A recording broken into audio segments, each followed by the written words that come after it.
شیروز کی محبت کے وعدے تھے۔ اسے اپنی ماں جیسی زندگی پر شیروز کے ساتھ ایک نئی زندگی کو ترجیح دی۔ اس نے اپنی ماں کی محبت، باپ کی عزت اور خاندان کی ساکھ سب کچھ داؤ پر لگا دیا تھا۔ اسے یقین تھا کہ شیروز اسے کبھی مایوس نہیں کرے گا۔ اس نے جو محبت اور عزت اسے ان 3 سالوں میں دی تھی وہ جھوٹی نہیں ہو سکتی تھی۔ وہ نہیں جانتی تھی کہ حقیقت اس کے تصور سے کہیں زیادہ بھیانک ہے۔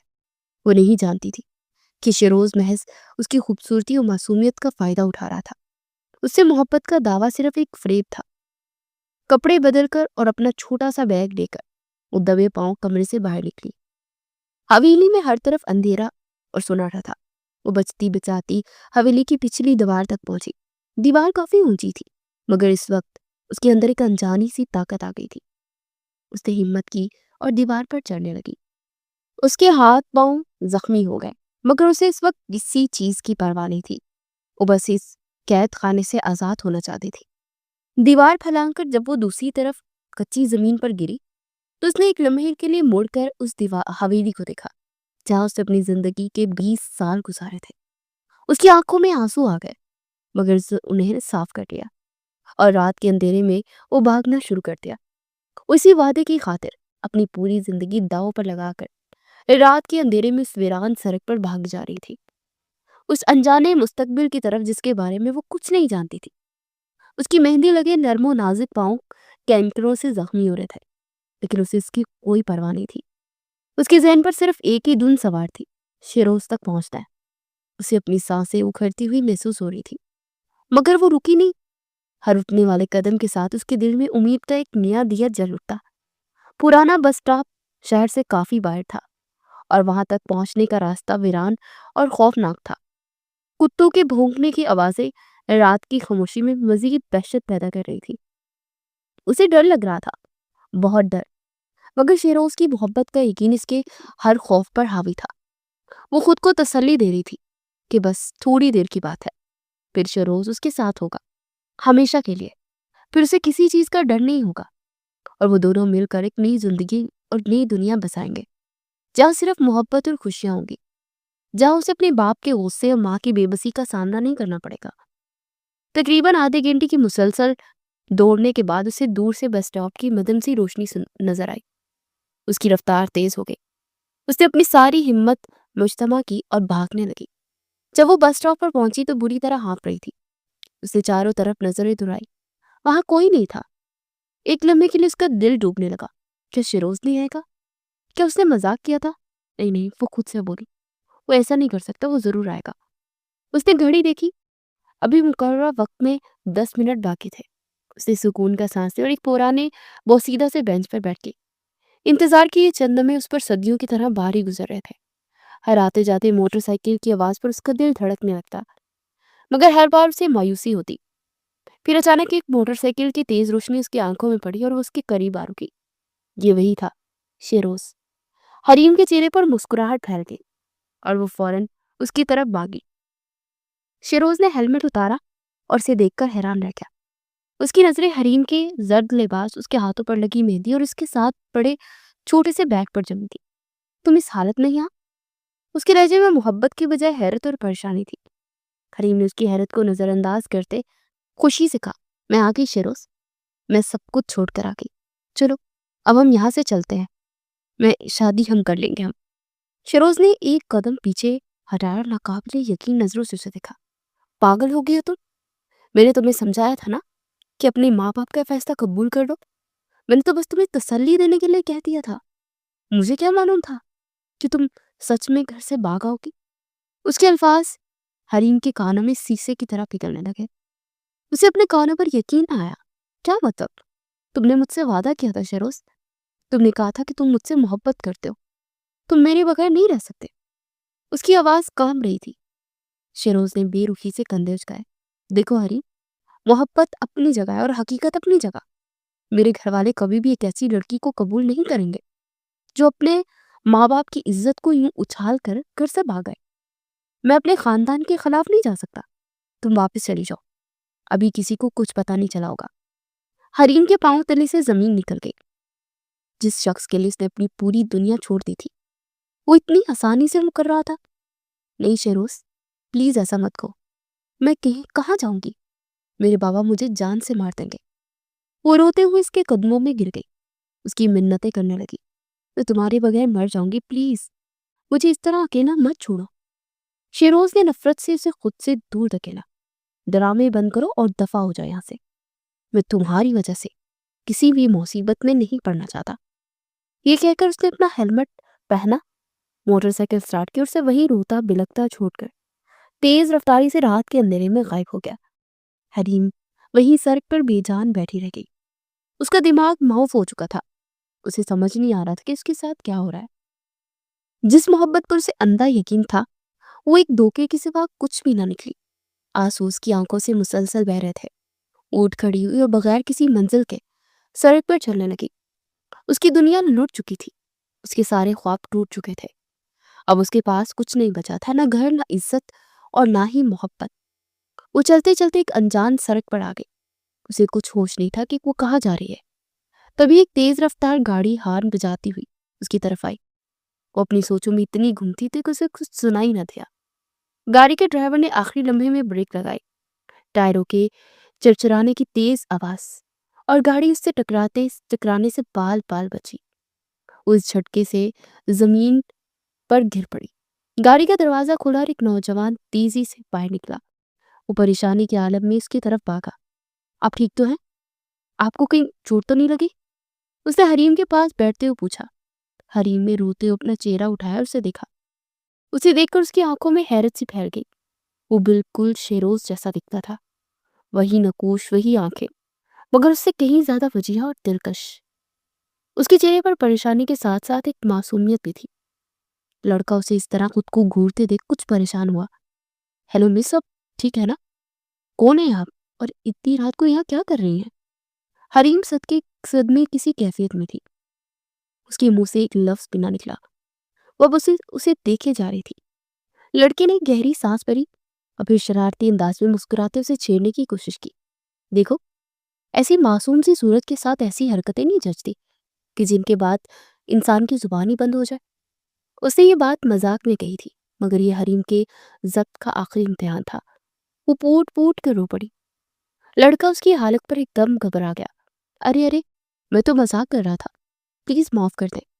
اس نے فوراً دونوں ہاتھ اٹھا کر معذرت کی۔ پھر اس نے نرمی سے اسے سہارا دے کر اٹھایا اور اپنی گاڑی میں بٹھایا۔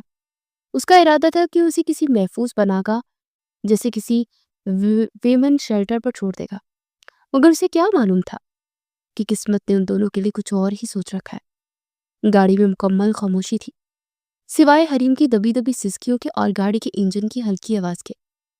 اجنبی لڑکا خاموشی سے ڈرائیونگ کر رہا تھا اور کنکیوں سے روتی ہوئی حریم کو دیکھ رہا تھا۔ اس کی سمجھ میں نہیں آ رہا تھا کہ اس لڑکی کو کیسی تسلی دے جو چند منٹ پہلے اس کی گاڑی سے ٹکراتے ٹکراتے بچی تھی۔ آخرکار اس نے خاموشی کو توڑا۔ میرا نام دانیال ہے، اور آپ کا؟ اس کے لہجے میں نرمی اور اپنائیت تھی۔ حریم نے کوئی جواب نہیں دیا، بس کھڑکی سے باہر اندھیرے میں دیکھتی رہی۔ دانیال نے ہار نہیں مانی۔ اچھا، نام نہیں بتانا تو نہ بتاؤ، ویسے بھی روتے ہوئے نام بتانا اچھا نہیں لگتا، آواز خراب ہو جاتی ہے۔ اس نے دوبارہ شرارت سے کہا۔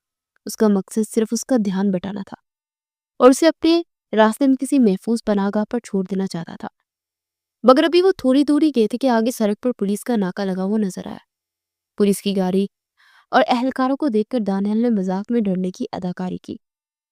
لو جی، ایک تو پہلے محترمہ کے جیسے ایکسیڈنٹ ہوتے ہوتے بچا، اب یہ پولیس والے بھی مل گئے، اب یہ ضرور سمجھیں گے کہ میں کسی کو دلہن کو بھگا کر لے جا رہا ہوں، اس نے مصنوعی خوف سے کہا، جس پر حریم کے لبوں پر اتنی دیر بعد ایک ہلکی سی نہ ہونے کے برابر مسکراہٹ نمودار ہوئی۔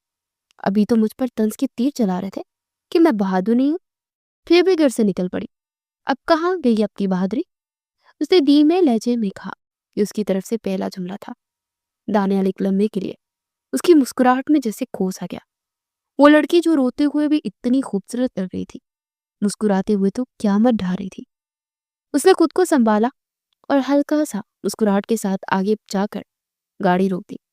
ایک پولیس اہلکار ان کی گاڑی کے پاس آیا اور ٹارچ کی روشنی ان دونوں کے چہرے پر ڈالی۔ کون ہو تم لوگ اور اتنی رات کو کہاں سے آ رہے ہو؟ اس کا لہجہ سخت اور مشکوک تھا۔ دانیال نے فوراً ایک کہانی گڑھ لی۔ جی سر، یہ میری بیوی ہے، اسے اتنی رات کو آئس کریم کھانے کی کریونگ ہو رہی تھی، بس اسی لیے لے کر آیا۔ اس نے اتنے اعتماد سے کہا کہ ایک لمحے کو حریم کو بھی یقین نہیں آیا۔ پولیس والے نے طنزیہ انداز میں کہہ لگایا اور دوسری طرف اشارہ کیا، ہاں ہاں وہ دیکھو، وہاں بھی تم لوگوں کی طرح آئس کریم کھانے والوں کی لائن لگی ہوئی ہے۔ انہوں نے دیکھا تو تھوڑی دور کچھ اور لڑکے بھی لڑکیاں سر جھکائے کھڑے ہوئے تھے، شاید وہ بھی انہی کی طرح پکڑے گئے تھے۔ پولیس والے نے شک کی نظروں سے انہیں دیکھا، اچھا بیوی ہے تمہاری، نکاح نامہ ہے؟ دانیال کا دماغ گھوم گیا، اتنی رات کو نکاح نامہ لے کر کون گھومتا ہے جناب؟ وہ تھوڑا چڑ کر بولا۔ پولیس والے کا شک یقین میں بدل گیا، اوہو تو یہ بات ہے، چلو گاڑی سے باہر نکلو دونوں، میں دیکھتا تم دونوں کو نکاح نامہ۔ اس کے حکم پر انہیں وہ گاڑی سے باہر نکلنا پڑا اور حریم کا دل خوف سے دھڑک رہا تھا۔ اسے لگ رہا تھا کہ اب وہ پکڑی جائے گی اور اس کے گھر خبر پہنچ جائے گی۔ دانیال بھی پریشان تھا، اسے اندازہ ہو رہا تھا کہ اس کا مذاق مہنگا پڑنے والا ہے۔ پولیس والا اپنے ایک ساتھی کے ساتھ ایک رجسٹر اور ایک مولوی صاحب کو لے کر ان کے پاس آیا۔ دانیال اور حریم دونوں حیران تھے کہ یہ کیا ہو رہا ہے؟ بھئی جب تم دونوں میاں بیوی ہو تو دوبارہ نکاح کرنے میں کیا حرج ہے؟ چپ چاپ قبول ہے بولو، سائن کرو اور جاؤ یہاں سے، ورنہ صبح تک حوالات میں آئس کریم کھانا۔ پولیس والے نے دھمکی امیز لہجے میں کہا۔ وہ دونوں سکتے میں آئے ایک دوسرے کو دیکھ رہے تھے، ان کے پاس کوئی دوسرا راستہ نہیں تھا، اگر وہ انکار کرتے تو تھانے جانا پڑتا، گھر والوں کو بلایا جاتا اور حریم کی جو تھوڑی بہت عزت بچی تھی وہ بھی خاک میں مل جاتی۔ دانیال نے حریم کی طرف دیکھا، اس کی آنکھوں میں آنسو اور بے بسی تھی۔ اس نے ایک فیصلہ کیا، ٹھیک ہے ہمیں منظور ہے۔ اس نے بے بسی سے کہا۔ مولوی صاحب نے نکاح پڑھوانا شروع کیا۔ ان دونوں کے دماغ معاف تھے، نہ ہی کوئی لفظ سنائی دے رہا تھا اور نہ ہی کچھ سمجھ آ رہا تھا۔ چند ہی لمحوں میں چند گواہوں کی موجودگی میں سڑک کے کنارے پولیس کے ناکے پر ایک اجنبی لڑکے اور لڑکی کا نکاح ہو گیا۔ حریم جو اپنے محبوب کے ساتھ گھر بسانے کا خواب لے کر گھر سے بھاگی تھی، ایک ایسے شخص کی بیوی بن گئی جسے وہ جانتی تک نہیں تھی۔ نکاح کے بعد پولیس والے نے رجسٹر پر ان کے سائن لیے اور انہیں جانے کی اجازت دے دی۔ دانیال خاموشی سے لے کر اسے گاڑی میں بیٹھا اور گاڑی آگے بڑھا دی۔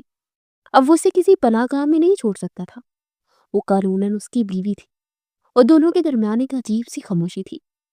دانیال نے اسٹرنگ پر اپنی گرفت مضبوط کی۔ واہ بھئی دانیال، کیا قسمت پائی ہے تم نے، دوستی کی شادی کے لیے گھر سے نکلے تھے اور اپنی ہی بیوی دے کر گھر جا رہے ہو۔ اس نے خود کلامی والے انداز میں طنز کیا۔ حریم خاموش بیٹھی تھی، اسے کچھ سمجھ نہیں آ رہا تھا کہ اس کے ساتھ کیا ہو رہا ہے۔ یہ سب اسے خواب لگ رہا تھا، ایک بھیانک خواب، مگر یہ اس کی مجبوری تھی کہ اس کے پاس اب اس اجنبی کے ساتھ جانے کے علاوہ اور کوئی چارہ نہیں تھا۔ وہ یہ بھی نہیں جانتی تھی کہ اس کی منزل اب کہاں ہے۔ گاڑی شہر کی روشن سڑکوں پر دوڑ رہی تھی اور اندر ایک ناقابل بیان خاموشی چھائی ہوئی تھی۔ حریم کی نظریں مسلسل کھڑکی سے باہر تھی، مگر اسے کچھ دکھائی نہیں دے رہا تھا۔ اس کا دماغ بالکل خالی ہو چکا تھا، جیسے کسی نے اس کی سوچنے سمجھنے کی صلاحیت چھین لی ہو۔ شیروز کا دھوکہ، گھر سے بھاگنے کا فیصلہ اور پھر یہ اچانک زبردستی کا نکاح، یہ سب کچھ اتنا غیر متوقع تھا کہ اس کا ذہن اسے قبول کرنے سے قاصر تھا۔ دانیال اسٹرنگ وہیل پر انگلیاں پھیرتا رہا، وہ بھی عجیب قسم کی صورتحال سے گزر رہا تھا۔ وہ بار بار اپنی نئی نویلی دلہن انجان بیوی کو دیکھتا جو کہ پتھر کا بت بنی بیٹھی تھی۔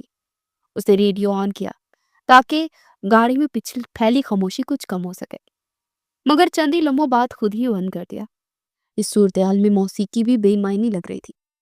آخرکار دانیال سے رہا نہ گیا۔ دیکھو مجھے معلوم ہے جو کچھ بھی ہے وہ بہت عجیب ہے، میرے لیے بھی اور ظاہر تمہارے لیے بھی بہت زیادہ، مگر اب جو ہو گیا سو ہو گیا۔ کم از کم مجھے اپنا نام تو بتا دو تاکہ میں تمہیں محترمہ کہہ کر بلانے کے بجائے تمہارے نام سے بلا سکوں۔ اس کے لہجے میں شرارت کی بجائے سنجیدگی اور تھکاوٹ تھی۔ اسے واقعی یاد نہیں تھا کہ نکاح کے وقت مولوی صاحب نے کیا نام لیا تھا۔ حریم نے آہستہ سے اپنی گردن موڑی اور اس کی طرف دیکھا۔ اس کی آنکھوں میں آنسو تو نہیں تھے مگر ایک گہری ویرانی تھی۔ حریم، اس نے بامشکل سرگوشی کی۔ دانیال نے ایک چھوٹا سا سانس لیا۔ حریم بہت خوبصورت نام ہے، میں دانیال ہوں۔ اس نے اپنا تعارف مکمل کروایا جیسے یہ ان کی پہلی ملاقات ہو۔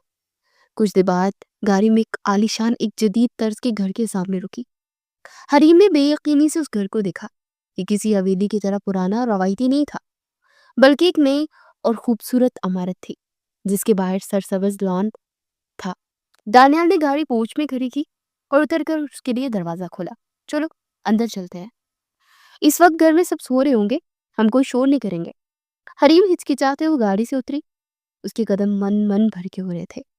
ایک اجنبی شخص کے ساتھ ایک اجنبی گھر میں داخل ہونے کا خیال ہی اسے خوفزدہ کر رہا تھا۔ دانیال نے اس کی کیفیت کو بھانپ لیا۔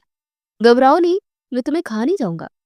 اسے مسکرانے کی کوشش کی مگر اس کی مسکراہٹ میں تھکاوٹ نمایاں تھی۔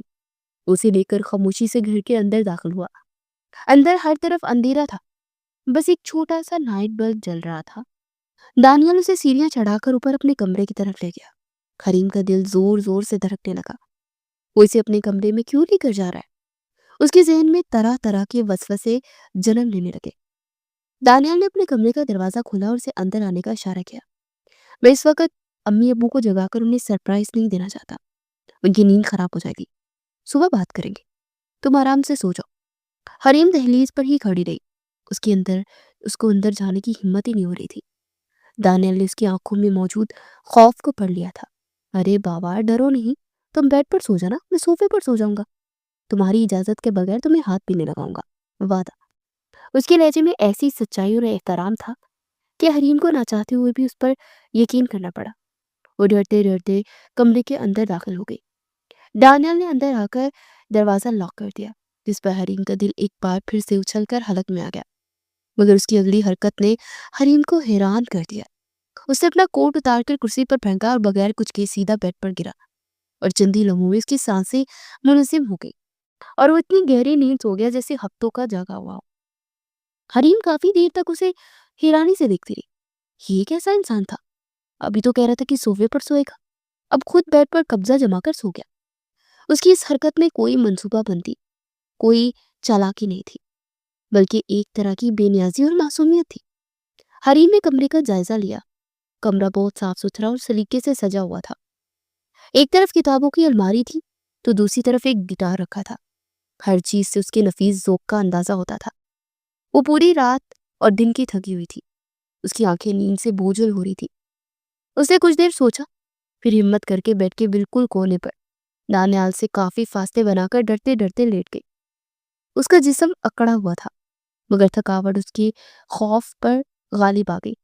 اسے پتہ بھی نہیں چلا کہ کب اس کی آنکھ لگ گئی اور وہ دکھوں اور پریشانیوں سے آزاد ہو کر نیند کی گہری وادی میں اتر گئی۔ جب حریم کی آنکھ کھلی تو سورج کی نرم کرنیں پردوں سے چھن کر کمرے میں پھیل رہی تھی۔ ایک لمحے کے لیے اسے سمجھ نہ آیا کہ وہ کہاں ہے۔ پھر پچھلی رات کے واقعات ایک ایک کر کے فلم کی طرح اس کے ذہن میں چلنے لگے۔ اس نے گھبرا کر اپنے برابر میں دیکھا، دانیال وہاں نہیں تھا۔ اس نے سکون کا سانس لیا اور اٹھ کر بیٹھ گئی۔ تبھی اس کی نظر آئینے پر پڑی۔ دانیال آئینے کے سامنے کھڑا تھا، شاید ابھی ابھی نہا کر نکلا تھا۔ اس کے گیلے بالوں سے پانی کے قطرے اس کی چوڑی پشت پر گر رہے تھے۔ اس نے ہاف سلیوز کی گہری نیلے رنگ کی ٹی شرٹ پہن رکھی تھی، جس میں سے اس کے مضبوط کسرتی بازو صاف جھلک رہے تھے۔ چوڑا سینہ، لمبا قد اور شیروں سے بھی زیادہ دلکش نقوش۔ وہ بلا شبہ بے حد حسین تھا۔ حریم نے زندگی میں پہلی بار کسی مرد کو اتنی دلچسپی اور غور سے دیکھا تھا۔ اسے دیکھنے میں اتنا محو تھی کہ اسے احساس ہی نہ ہوا کہ دانیال آئینے میں اسے ہی دیکھ رہا ہے۔ بیگم صاحبہ، اگر اپنے اس معصوم سے شوہر کو اچھی طرح تاڑ لیا ہو تو اٹھ کر فریش بھی ہو جائیے، آخر میں نے آپ کا تعارف بھی تو کروانا نا اپنی فیملی سے۔ دانیال نے اپنے بالوں میں برش چلاتے ہوئے شرارت سے آنکھ ماری۔ حریم اس کی اس طرح پکڑنے پر بری طرح جھنک گئی۔ اس کا چہرہ شرم سے لال ہو گیا۔ وہ فوراً نظریں چکا کر کمبل سے نکلی اور تقریباً بھاگتے ہوئے واش روم میں گھس گئی۔ اس کی اس ہڑبڑاہٹ پر دانیال کا بلند و بالا کہکا کمرے میں گونجا۔ جب وہ کافی دیر بعد واش روم سے نکلی تو دانیال بیڈ پر بیٹھا اسی کا انتظار کر رہا تھا۔ حریم واش روم سے نکل کر سیدھا آئینے کے سامنے کھڑی ہوئی۔ اسے رات والا ہی زرد جوڑا پہن رکھا تھا جو اب جگہ جگہ سے میلا اور شکن آلود ہو چکا تھا۔ وہ بہت پریشان تھی، اسے سمجھ نہیں آ رہا تھا کہ آگے کیا ہونے والا ہے۔ اس نے ہمت کی اور دانیال کے پاس آ کر کھڑی ہوئی۔ آپ نے مجھ سے نکاح کیوں کیا؟ اس کی آواز میں الجھن اور بے یقینی تھی۔ آپ کو پتہ ہے میں گھر سے بھاگی ہوئی تھی، پھر بھی آپ نے مجھے بدکردار کیوں نہیں سمجھا؟ آپ بھی باقی مردوں کی طرح مجھ سے کچھ اور چاہتے ہیں نا؟ ورنہ ایسے کوئی راہ چلتی لڑکی سے نکاح کر کے اپنے گھر کون لاتا ہے؟ اس نے اپنے دل پر اٹھتے والے سارے سوال ایک ہی سانس میں پوچھ ڈالے تھے۔ دانیال پہلے تو اس کے سوالوں پر حیران ہوا، پھر اس کے چہرے پر وہی شرارتی مسکراہٹ آ گئی۔ ارے بھلائی کا تو زمانہ ہی نہیں رہا، اب محترمہ مجھ پر بھی شک کر رہی ہے۔ اس کی لاپرواہی بڑے انداز سے حریم کے غصے کو مزید بھڑکا دیا۔ اسے اس شخص کی اچھائی ہضم نہیں ہو رہی تھی، جو لڑکا 3 سال سے اس سے محبت کے دعوے کرتا تھا، اسے بیچ سڑک پر چھوڑ گیا، اور یہ شخص جسے وہ جانتی تک نہیں تھی اس پر اعتبار کر کے اسے اپنے گھر لے آیا۔ یہ کیسے ممکن تھا؟ وہ غصے اور بے بسی میں آگے بڑھی، اس کا گریبان پکڑ لیا۔ مذاق مت کرے میرے ساتھ، سچ سچ بتائے، آپ نے مجھ سے نکاح کیوں کیا؟ آپ کا کیا مقصد ہے؟ اس کی اس حرکت پر دانیال ایک دم سنجیدہ ہو گیا۔ اس کے چہرے پر مسکراہٹ غائب ہو گئی اور اس کی جگہ ایک گہری سنجیدگی نے لے لی۔ اس نے نرمی سے حریم کے ہاتھوں پر اپنے ہاتھ رکھے جو اس کا گریبان تھامے ہوئے تھے۔ اس نے آہستہ سے اس کے ہاتھ نیچے کیے اور اس کے چہرے کے قریب اپنا چہرہ لے جا کر اس کی آنکھوں میں دیکھتے ہوئے سرگوشی کی۔ تمہاری معصومیت کی وجہ سے۔ حریم نے سانس روک کر اس کی طرف دیکھا۔ میں نے جب تمہیں سڑک کنارے دیکھا نا تو پوچھا تھا کہ تم کون ہو اور کیا تم بھاگ کر آئی ہو، تو تم نے مجھ سے جھوٹ نہیں بولا۔ تم چاہتی تو کوئی بھی بہانہ بنا سکتی تھی، کوئی بھی کہانی گھڑ سکتی تھی۔ اگر تم خاموش رہی، تمہاری اس خاموشی، تمہاری آنکھوں میں نے وہ سچائی اور معصومیت دیکھی ہے کہ تم پہلی نظر میں ہی میرا دل دھڑکا گئی۔ اور پھر اپنا اتنا ہینڈسم اور امیر لڑکا تمہارے سامنے تھا، اور تم نے رات کی اس پہر ویران سڑک پر مجھے اپنے جال میں پھنسانے کی ذرا بھی کوشش نہیں کی۔ اس آخری بات پر وہ پھر سے اپنی شرارت پر لوٹ آیا اور پھر سے آنکھ ماری۔ حریم اس کی قربت پر بری طرح گھبرا گئی تھی۔ اس کا دل اتنی زور سے دھڑکا کہ اسے اپنی دھڑکنیں صاف سنائی دے رہی تھی۔ اس نے کچھ کہنے کے لیے منہ کھولا ہی تھا کہ دانیال نے اپنی ایک انگلی اس کے لبوں پر رکھ دی۔ باقی کی تشویش بعد میں کر لینا، فی الحال میرے ساتھ نیچے چلو، میں نے اپنے گھر والوں کو بھی جواب دینا ہے۔ یہ کہہ کر وہ اس سے دور ہٹ کر کھڑا ہو گیا۔ حریم خاموش ہو گئی، اس کے پاس کہنے کو کچھ بھی نہیں بچا تھا۔ وہ چپ چاپ اس کے پیچھے چل پڑی۔ جب وہ دونوں سیڑھیاں اتر کر نیچے ڈائننگ ہال میں پہنچے تو ناشتے کی میز پر سب جمع تھے۔ ایک درمیانی عمر کے باوقار شخص، ان کے ساتھ بیٹھی ایک شفیق عورت خاتون، اور ایک وہ چہرہ جسے دیکھ کر حریم کے قدم وہی جم گئے اور اس کے چہرے کی ہوائیاں اڑ گئی۔ میز کی دوسری طرف وہی لڑکا بیٹھا تھا جس کی محبت میں اپنا سب کچھ لٹا کر گھر سے بھاگی تھی، شیروز کی آنکھوں میں بھی اسے یہاں دانیال کے ساتھ دیکھ کر شدید حیرت، نفرت اور خوف کے تاثرات ابھرے۔ دانیال کے والدین نے انہیں آتے دیکھا۔ دانیال بیٹا آگے تو، اور یہ کون ہے تمہارے ساتھ؟ اس کی والدہ سعدیہ بیگم نے محبت سے پوچھا۔ دانیال حریم کا ہاتھ تھام کر انہیں میز کے پاس لے آیا۔ امی ابو، یہ حریم ہے، نئی بیوی، اس نے پرسکون انداز میں اعلان کیا جیسے کوئی یہ معمولی بات ہو۔ اس کے والدین اور شیروز تینوں پر جیسے بم گرا۔ کیا بیوی؟ کب؟ کیسے؟ اس کے والد کمال صاحب نے حیرت اور غصے کی ملے جلے تاثرات سے پوچھا۔ دانیال نے انہیں سب کچھ بتا دیا کہ کس طرح رات کو پولیس والوں نے ناکے پر روکا اور بے سہارا سمجھ کر زبردستی ان کا نکاح کروا دیا۔ اسے بہت صفائی سے حریم کے گھر سے بھاگنے والی بات چھپا لی اور یہ ظاہر کیا کہ وہ کسی مصیبت میں تھی، اور دانیال نے اس کی مدد کرنے کی کوشش کی، جس کی پاداش میں پولیس نے ان کا نکاح کروا دیا۔ ساری بات سن کر سعدیہ بیگم اپنی جگہ سے اٹھی اور حریم کے پاس آئی۔ انہوں نے محبت سے اس کے سر پر ہاتھ پھیرا اور اس کا ماتھا چوما۔ واہ بھئی واہ، ہمیں تو بغیر محنت کی اتنی پیاری بہو مل گئی۔ بیٹا تم فکر نہیں کرو، آج سے یہ تمہارا بھی گھر ہے۔ ان کے لہجے میں اتنی ممتا اور محبت تھی کہ حریم کی آنکھوں میں آنسو آ گئے۔ کمال صاحب کے چہرے پر ابھی بھی تشویش تھی، مگر جب دانیال نے کہا کہ ابو حریم کی ساری ذمہ داری میری ہے تو وہ بھی خاموش ہو گئی۔ حریم یہ سب دیکھ کر حیران تھی کہ یہ لوگ اتنے اچھے اور کھلے دل کے تھے۔ پھر شیروز نے ان کا بہانہ بنا کر اسے کیوں ٹھکرایا؟ اس کے دل میں شیروز کے لیے شدید نفرت کی ایک لہر اٹھی۔ وہ شخص جو دانیال کا چھوٹا بھائی تھا اور جس نے اس سے 3 سال تک جھوٹ بولا تھا۔ ناشتے کی میز پر چھائی ہوئی خاموشی کسی طوفان کی پیشی خامی سے کم نہ تھی۔ شیروز کا رنگ فک تھا، وہ بار بار چوری چھپے حریم کو دیکھتا پھر نظریں جھکا لیتا۔ سعدیہ بیگم نے اس کی عادت باندھ لی۔ شیروز بیٹا خاموش کیوں بیٹھے ہو؟ اپنی بھابھی کو سلام تو کرو۔ ان کے کہنے پر شیروز نے بمشکل نظریں اٹھائی۔ سلام بھابھی۔ اس کی آواز کسی گہری کھائی سے آتی ہوئی محسوس ہوئی۔ حریم نے اس کے سلام کا کوئی جواب نہیں دیا، بس نفرت بھری نظروں سے اسے گھورتی رہی۔ دانیال دونوں کے درمیان چلنے والی اس انجانی کشیدگی کو محسوس کر رہا تھا۔ کیا ہوا ہے شروز؟ بھوت دیکھ لیا کیا؟ بھابھی ہے تمہاری، کوئی اجنبی نہیں ہے؟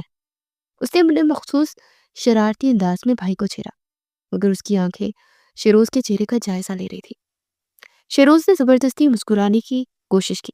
نہیں بھائی، وہ بس اچانک بھابھی کو دیکھ کر میں حیران رہ گیا تھا۔ آپ نے پہلے کبھی بتائی نہیں نا؟ اس نے فوراً بات بنائی۔ اس سے پہلے کہ بات مزید بڑھتی، کمال صاحب نے مداخلت کی۔ چلو چلو، ناشتہ ٹھنڈا ہو رہا ہے۔ دانیال، تم آج آفس نہیں جاؤ گے؟ انہوں نے موضوع بدلنے کی کوشش کی۔ نہیں ابو، آج میں چھٹی پر ہوں، مجھے حریم کو ان کے گھر لے کر جانا ہے، ان کے والدین سے ملنا بھی ہے نا، اور انہیں ساری صورتحال بھی بتانی ہے، اور یہ میرا فرض ہے۔ دانیال نے پرسکون مگر مضبوط لہجے میں جواب دیا۔ یہ سن کر حریم کا دل تھک سے رہ گیا۔ اسے اپنے باپ کے غصے کا اندازہ تھا۔ وہ اس طوفان کا سامنا کرنے کے لیے بالکل تیار نہیں تھی۔ ناشتے کے بعد دانیال اسے ساتھ چلنے کا اشارہ کرنے لگا۔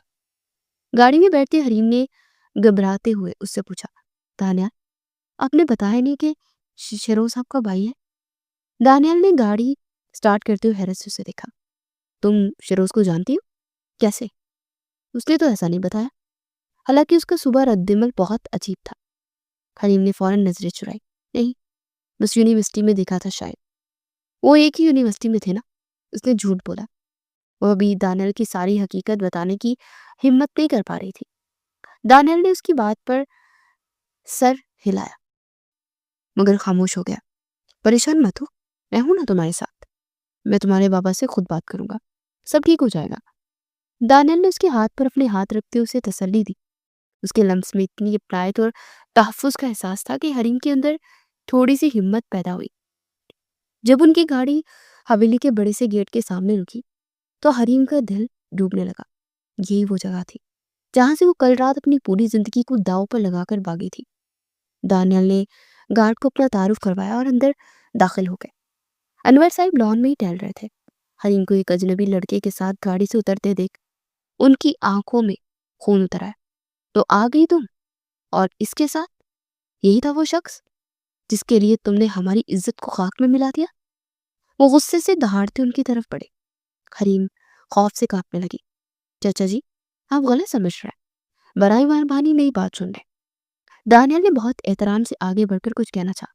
کیا سنوں میں تمہاری بات؟ سب کچھ تو میری آنکھوں کے سامنے ہے۔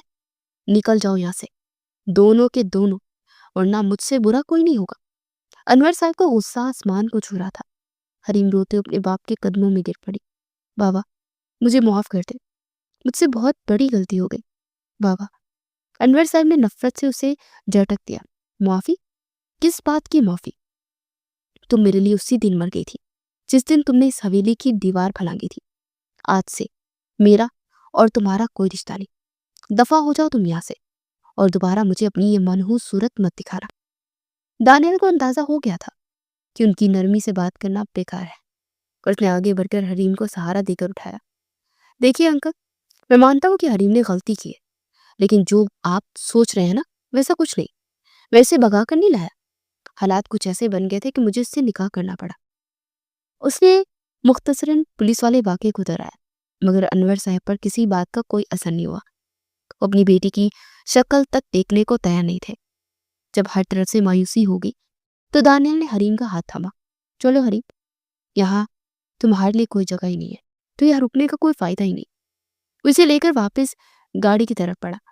حریم روتے ہوئے بار بار مڑ کر اپنے باپ کو دیکھ رہی تھی، اس امید پر کہ شاید اسے ایک بار پکار لے، مگر ایسا نہیں ہوا۔ واپسی کا سارا راستہ حریم روتی رہی۔ اس کا گھر، اس کا خاندان، سب کچھ اس سے چھن چکا تھا۔ دانیال خاموشی سے گاڑی چلاتا رہا۔ گھر پہنچ کر جب وہ اسے کمرے میں لے کر آیا تو وہ بالکل نڈھال ہو چکی تھی۔ دانیال نے اسے پانی کا گلاس دیا۔ حریم، خود کو سنبھالو، جو ہونا تھا وہ ہو گیا، اب رونے سے کچھ واپس نہیں آئے گا۔ اس کے لہجے میں بے پناہ نرمی تھی۔ سب ختم ہو گیا دانیال، میرے پاس اب کچھ نہیں بچا، وہ سسکتے ہوئے کہنے لگی۔ دانیال اس کے پاس بیڈ پر بیٹھ گیا۔ ایسا کیوں کہتی ہو؟ میں ہوں نا، اور آج سے میرا گھر ہی تمہارا گھر ہے، میری فیملی ہی تمہاری فیملی ہے، تم یہاں بالکل اکیلی نہیں ہو۔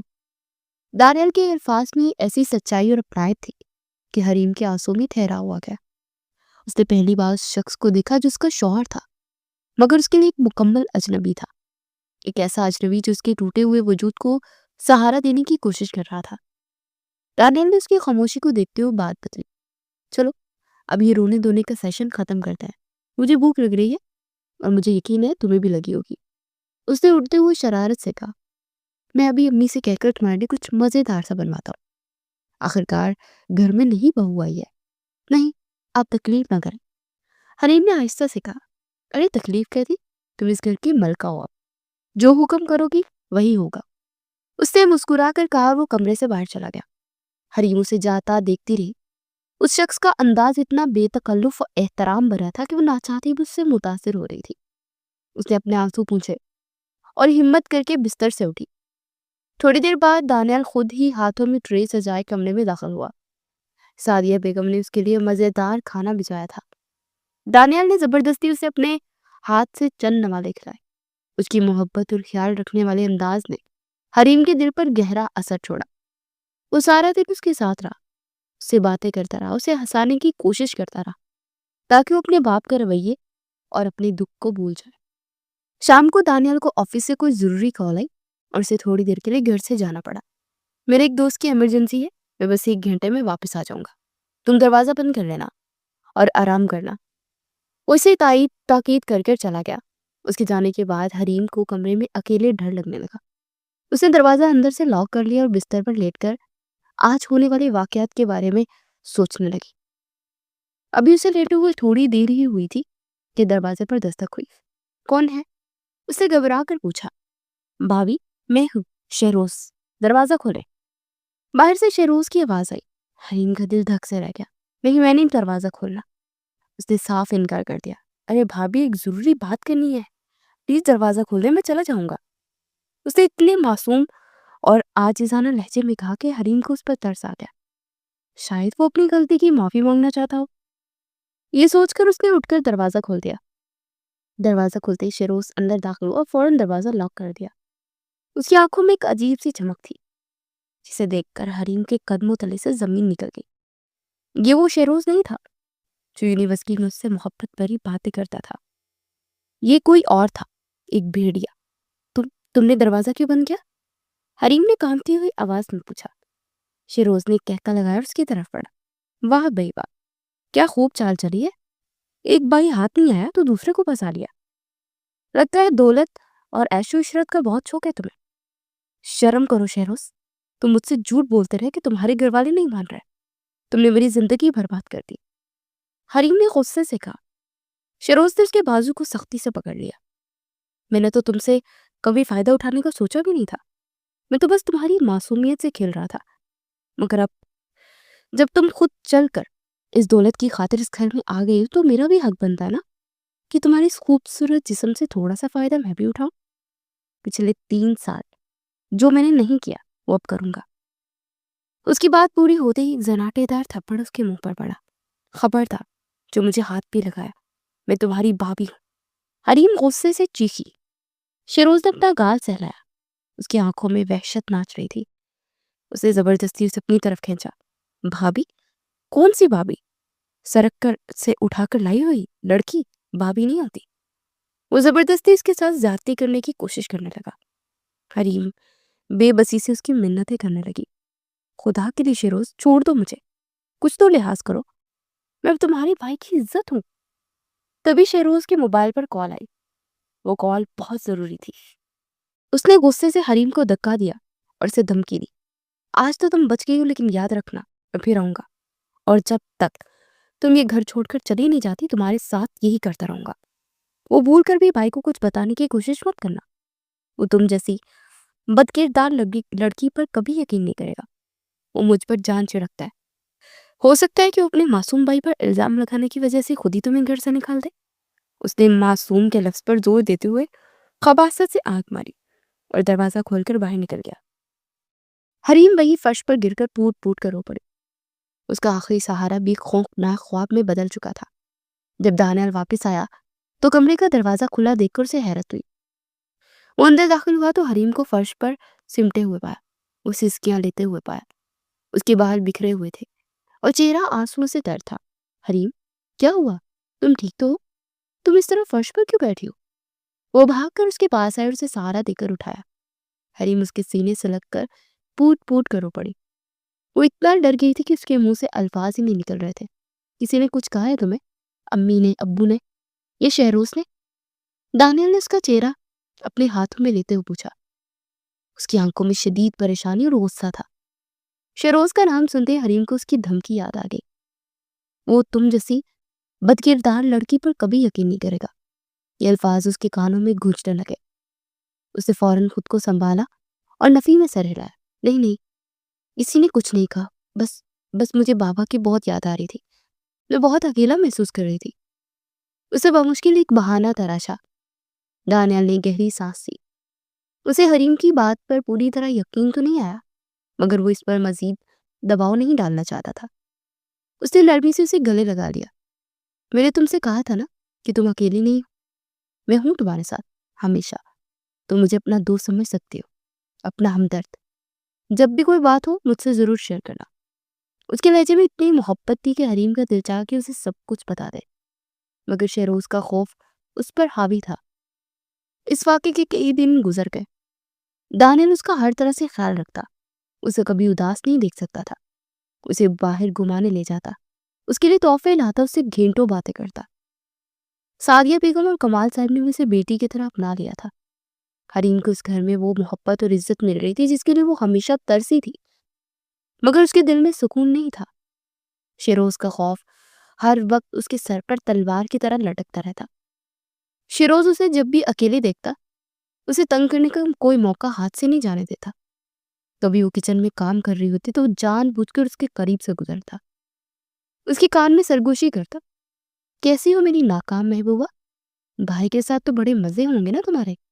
کبھی وہ لان میں بیٹھی ہوتی تو اسے گھورتا رہتا اور گندی مسکراہٹیں پاس کرتا۔ اس نے حریم کے دماغ میں یہ خوف بٹھا دیا تھا کہ اگر اس نے دانیال کو کچھ بھی بتایا تو وہ اسے ہی غلط سمجھے گا اور گھر سے نکال دے گا۔ وہ بار بار سے جتاتا کہ دانیال اپنے بھائی پر اندھا اعتبار کرتا ہے اور وہ ایک ایسی لڑکی ہے جسے وہ سڑک سے اٹھا کر لایا۔ ان سب باتوں کی وجہ سے حریم ہر وقت سہمی اور خاموش رہنے لگی۔ اس کے چہرے کی مسکراہٹ کہیں کھو گئی تھی۔ دانیال اس کی یہ حالت دیکھ کر بہت پریشان تھا۔ اسے احساس ہو رہا تھا کہ کوئی تو بات ہے جو حریم اس سے چھپا رہی ہے، مگر وہ اسے خریدنے پر ہمیشہ ٹال دیتی۔ ایک شام گھر میں کمال صاحب کے کسی دوست کی بیٹی کی شادی کا ذکر ہو رہا تھا۔ امی، ابو اور شیروز تینوں کو وہاں جانا تھا۔ دانیال نے طبیعت خرابی کا بہانہ بنا کر جانے سے معذرت کر لی۔ اس کا اصل ارادہ آج حریم سے کھل کر بات کرنا تھا۔ وہ جاننا چاہتا تھا کہ آخر کون سی پریشانی ہے جو اسے اندر ہی اندر کھائے جا رہی ہے۔ دوسری طرف شیروز نے اپنے والدین سے کہا کہ کسی ضروری کام کی وجہ سے شادی میں تھوڑا لیٹ آئے گا۔ اس کے شیطانی دماغ میں ایک نیا منصوبہ جنم لے چکا تھا۔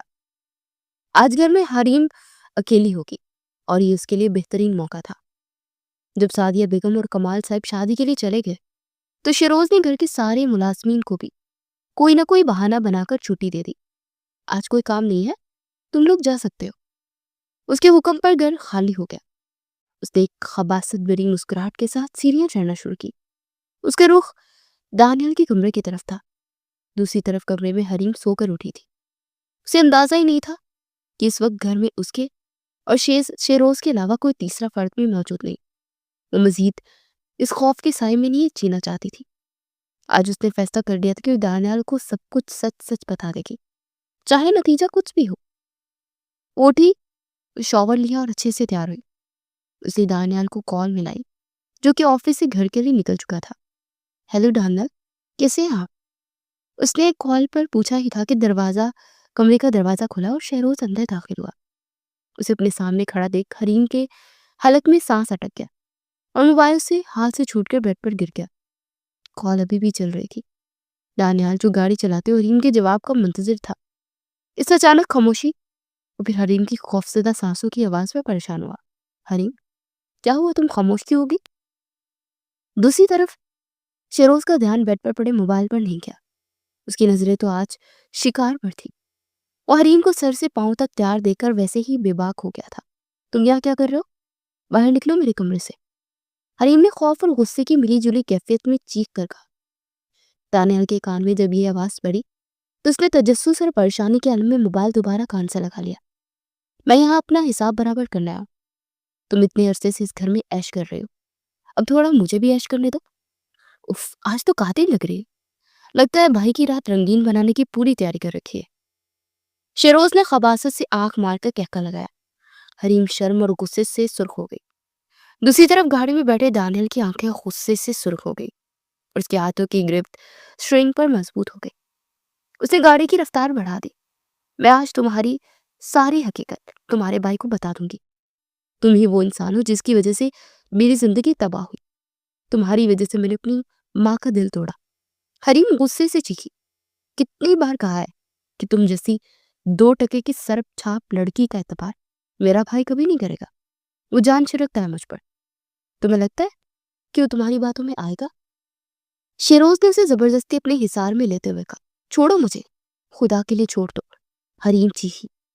دوسری طرف ہر بات کے ساتھ دانیال کے چہرے پر غصے کے تاثرات گہرے ہوتے جا رہے تھے۔ اس نے موبائل اسپیکر پر لگا کر سیٹ پر رکھا اور دونوں ہاتھ مضبوطی سے سٹرنگ پر جماتے گاڑی کی رفتار اور تیز کر دی۔ وہ گھر سے بس چند ہی منٹوں کی دوری پر تھا۔ تبھی وہ گھر کے پورچ میں داخل ہوا۔ گاڑی سے نکلنے کی بھی اس نے زحمت نہیں کی، بس ایک جھٹکے سے دروازہ کھولا اور غصے سے سیڑھیاں پھلانگ کر اپنے کمرے کی طرف بھاگا۔ دروازہ اندر سے لاک نہیں تھا۔ اس نے دروازے کو دھکا دے کر کھولا تو سامنے کا منظر دیکھ کر اس کے تن بدن میں آگ لگ گئی۔ اس کا چھوٹا بھائی جس پر وہ جان چھڑکتا تھا، اس کی بیوی کو بیڈ پر گرا اس کے منہ پر ہاتھ رکھے زبردستی کرنے کی کوشش کر رہا تھا۔ دانیال نے ایک دہاڑ کے ساتھ آگے بڑھ کر شیروز کو اس کی گردن سے پکڑا اور پیچھے کھینچ کر زمین پر پٹک دیا۔ اس نے ایک لمحے کی بھی مہلت دیے بغیر اس پر لاتوں اور گھونسوں کی بارش کر دی۔ شیروز اس اچانک حملے کے لیے بالکل تیار نہیں تھا۔ بھائی پلیز میری بات سنیں، یہ جھوٹ بول رہی ہے، یہ آپ کو مجھ سے دور کرنا چاہتی ہے۔ وہ مار کھاتے ہوئے چلایا، مگر دانیال پر جیسے جنون سوار تھا، وہ اسے مارتا جا رہا تھا۔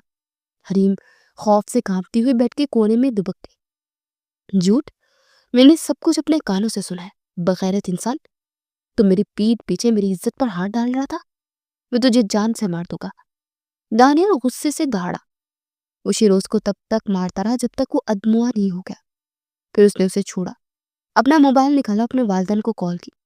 ہیلو ابو، آپ اور امی فوراً گھر واپس آئے، فوراً۔ اس نے حکم دیا اور فوراً کال کاٹ دی۔ شیروز زمین پر پڑا کر رہا تھا۔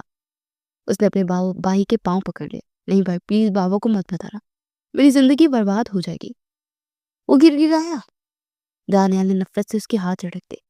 تیری زندگی تو اب برباد ہوگی جب تو جیل کی سلاخوں کے پیچھے سڑے گا۔ میں نے جو کال ریکارڈنگ کی ہے نا، وہی تیرے خلاف سب سے بڑا ثبوت ہے۔ یہ سن کر شیروز کے چہرے کا رنگ فک ہو گیا۔ اسے اب اندازہ ہو کہ اس کی ساری گفتگو ریکارڈ ہو چکی ہے۔ کچھ ہی دیر میں کمال صاحب اور سعدیہ بیگم پریشانی کے عالم میں گھر میں داخل ہوئے۔ انہیں دانیال کی آواز سے اندازہ ہو گیا تھا کہ کچھ بہت بڑا مسئلہ ہو گیا۔ جب وہ اوپر کمرے میں پہنچے تو سامنے کا منظر دیکھ کے ان کے قدموں تلے سے زمین نکل گئی۔ حریم ایک کونے میں سہمی بیٹھی رو رہی تھی۔ شیروز فرش پر ادموا پڑا تھا اور دانیال غصے سے لال ببوکا ہو رہا تھا۔ یہ سب کیا ہے دانیال؟ تم نے اپنے بھائی کا یہ حال کیوں کیا؟ سعدیہ بیگم روتے ہوئی شیروز کی طرف بھاگی، اپنے لاڈلے بیٹے سے پوچھے، امی اس نے کیا کیا ہے؟ اس نے میری غیر موجودگی میں میری بیوی کی عزت پر ہاتھ ڈالنے کی کوشش کی ہے۔ دانیال نے نفرت سے شیروز کی طرف اشارہ کرتے ہوئے کہا، کیا؟ یہ تم کیا کہہ رہے ہو؟ کمال صاحب نے غصے سے کہا۔ انہیں اپنے چھوٹے بیٹے پر لگے الزام پر یقین نہیں آ رہا تھا۔ اچھا تو پھر یہ بھی سن لے۔ دانیال نے موبائل میں ریکارڈنگ کی ہوئی کال چلا دی۔ پورے کمرے میں شیروز کی خباثت بھری آواز اور حریم کی بے بسی بھری چیخیں گونجنے لگی۔ ریکارڈنگ سن کر سعدیہ بیگم اور کمال صاحب پر جیسے سکتہ طاری ہو گیا۔ انہیں اپنے کانوں پر یقین نہیں آ رہا تھا کہ یہ انہی کا بیٹا ہے جس کی وہ قسمیں کھایا کرتے تھے۔ شرمندگی اور ذلت کے احساس سے ان کی گردنیں جھک گئی۔ سعدیہ بیگم روتے ہوئے حریم کے پاس آئی، اس کے آگے ہاتھ جوڑتی، بیٹی ہمیں معاف کر دو، ہمارے بیٹے کی وجہ سے تمہارے ساتھ یہ سب ہوا۔ ہمیں کیا معلوم تھا کہ ہم اپنے آستین میں سانپ پال رہے ہیں۔ آپ مجھ سے شرمندہ نہ ہو آنٹی، اگر یہ آپ کا بیٹا ہے تو دانیال بھی تو آپ ہی کا بیٹا ہے نا۔ جس نے میری عزت کی حفاظت کی، مجھے سہارا دیا اور اپنا نام دیا۔ آپ کا قصور نہیں ہے۔ حریم نے روتے انہیں سہارا دیا۔ اس کی اس بات نے اسے ان کی نظروں میں اور بھی اونچا کر دیا تھا۔ اگلے دن دانیال نے اپنا فیصلہ سنا دیا۔ ہم اس گھر میں مزید نہیں رہیں گے۔ اس نے اپنے والدین سے کہا۔ بہت کوششوں کے باوجود جب وہ نہ مانا تو انہیں خاموش ہونا پڑا۔ دانیال حریم کو لے کر دوسرے شہر میں ایک نئے گھر میں منتقل ہو گیا۔ وہ اپنے والدین سے ناراض نہیں تھا، مگر وہ حریم کو اس ماحول سے دور لے جانا چاہتا تھا جہاں اس کے ساتھ اتنا بھیانک واقعہ پیش آیا تھا۔ کمال صاحب اور سعدیہ بیگم ہر ہفتے ان سے ملنے آتے، مگر وہ واپس جانے کے لیے تیار نہیں ہوا۔ کئی مہینے گزر گئے۔ ایک روز دانیال کے نام پر ایک خط آیا۔ یہ شیروز کی طرف سے تھا۔ اس نے لکھا تھا، بھائی، مجھے معلوم ہے میں معافی کے لائق نہیں ہوں۔ میں نے آپ دونوں کے ساتھ جو کیا اس کی سزا مجھے ملنی چاہیے۔ آپ لوگ حویلی واپس آ جائیں۔ وہ گھر، وہ رشتے، ان سب پر آپ کا حق ہے۔ میرے گناہوں کی سزا آپ کیوں بھگتے؟ میں یہ ملک چھوڑ کر ہمیشہ کے لیے جا رہا ہوں۔ دوبارہ کبھی آپ کی نظروں کے سامنے نہیں آؤں گا۔ ہو سکے تو آپ دونوں مجھے معاف کر دیجیے گا۔ خط پڑھ کر دانیال اور حریم نے ایک دوسرے کی طرف دیکھا۔ آخر کار اپنے والدین کی ضد اور شیروز کے جانے کے بعد وہ واپس حویلی آ گئے۔ اس بار حریم اس گھر میں ایک ڈری سہمی لڑکی بن کر نہیں، بلکہ اس حویلی کے مالکن بن کر داخل ہوئی تھی۔ دانیال نے اسے بے پناہ محبت اور عزت دی۔ اس نے حریم کے اندر سے اس کے سارے خوف نکال دیے اور اسے دوبارہ سے جینا سکھایا۔ کچھ مہینوں بعد ایک شام وہ لان میں بیٹھے چائے پی رہے تھے کہ حویلی کے گیٹ پر ایک گاڑی رکی۔ اس میں سے انور صاحب اور رضیہ بیگم اترے۔ بیٹی کی جدائی اور وقت نے انور صاحب کا سارا غصہ اور انا ٹھنڈی کر دی تھی۔ انہیں اپنے لالچ اور غلط فیصلے پر شدید شرمندگی تھی۔ وہ روتے اپنی بیٹی کے پاس آئے۔ مجھے معاف کر دے میری بچی، میں اندھا ہو گیا تھا دولت کے لالچ میں۔ میں تیری شادی نہیں، تیرا سودا کرنے جا رہا تھا۔ مجھ سے بڑا گناہ گار کوئی نہیں ہے۔ انہوں نے روتے ہوئے حریم کے سر پر ہاتھ رکھا۔ حریم نے اپنے باپ کو پہلی بار اس طرح ٹوٹے ہوئے دیکھا تھا۔ اس نے آگے بڑھ کر انہیں گلے لگا لیا۔ بابا پلیز ایسا نہ کہیں، آپ میرے باپ ہیں۔ رضیہ بیگم بھی اپنی بیٹی سے لپٹ کر رو رہی تھی۔ دانیال نے جب اپنی سسر کی خالص نیت اور شرمندگی دیکھی تو اس کا دل بھی نرم پڑ گیا۔ اس نے نہ صرف انہیں معاف کیا بلکہ ان کے ڈوبتے ہوئے بزنس کو بھی سہارا دینے میں ان کی مدد کی۔ آج حریم اس گھر میں خوش و خرم زندگی گزار رہی تھی۔ اسے وہ سب کچھ مل گیا تھا جس کا اس نے کبھی خواب میں بھی نہیں دیکھا تھا۔ ایک محبت کرنے والا شوہر، عزت دینے والے سسرالی اور معافی مانگنے والے والدین۔ اس نے سیکھا تھا کہ زندگی کبھی کبھی آپ سے سب کچھ چھین کر آپ کو اس سے کہیں بہتر عطا کر دیتی ہے۔ اس کی محبت کی کہانی کا آغاز دھوکے اور اذیت سے ہوا تھا، مگر اس کا انجام بے پناہ محبت، عزت اور خوشیوں پر ہوا تھا۔ وہ اور دانیال ہمیشہ کے لیے ایک دوسرے کا ہاتھ تھامے، ایک دوسرے کی محبت میں گرفتار، اپنی خوشیوں بھری دنیا میں مگن ہو گئے۔